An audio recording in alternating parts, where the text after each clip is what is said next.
So one of the things that you can activate in Teams assignments is the feature called Turn It In.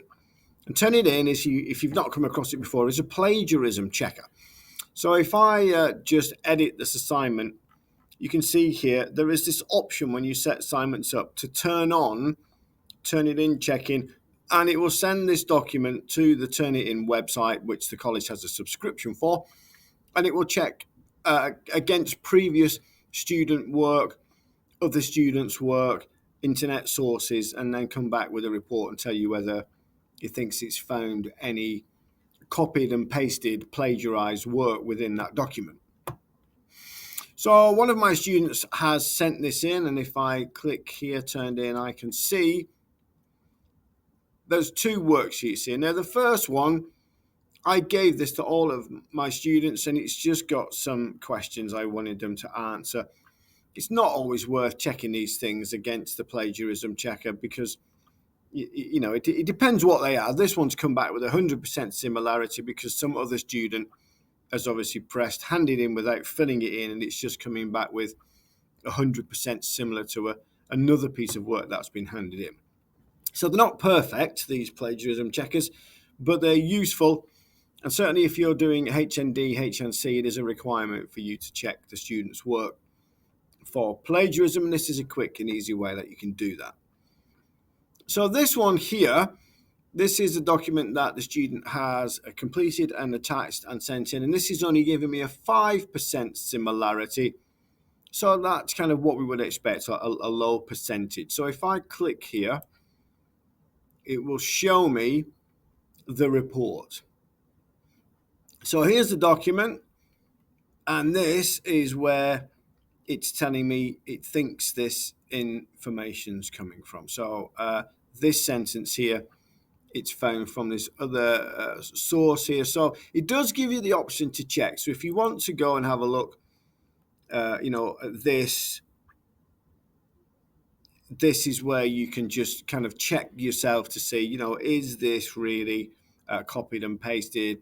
Sometimes, especially if you're defining things, you're defining terms, you're asking students to tell you what things stand for and things like that, then it's obviously going to, find those, and you can just ignore those. So you just use your brains to kind of figure out, is it really plagiarism, or does it just think it's plagiarism? Okay. Now at the top here, you got a couple of options in this report. You can tell it to search for all the sources in this document, or just give you an overview.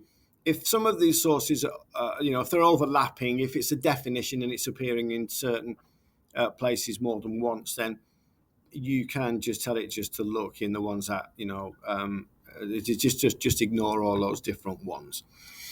This little cog here also gives you a few options, so you can switch things off. So if you know some things have been submitted previously, this might be second, third version of a piece of work that a student's handed in, and they've submitted it before. It might give you a high percentage because it's checking against their previous version. So if you untick this box, it will remove the checking against an alternative version, and sometimes that's enough for you to figure out, well, actually, do you know what, it's just checking against like version 1 and now I'm on version 2 or whatever. So you can exclude some of these things. You can exclude internet sources, publications, cross-reference, and so on. So there are certain things you can exclude if you don't want to include them as part of the plagiarism checking, just by going into the settings and changing this cog. Over here, you've got a few more things here you can check against. So if you don't want to include the bibliography or any quotes that have been sourced and referenced, any citations, or if the matches are only small, then you might want to not include those in the similarity report. Okay, so it's not the most perfect of systems, but it is an option. And if students know that you're checking their work for plagiarism, or if it comes back with a really high number, then obviously you'll be giving this back to the student to do it again. And if the student can see that the number is high, they can't really argue with the fact that the plagiarism checker has probably gone off and found that they got 40% of it from a single website because they just simply copied and pasted it.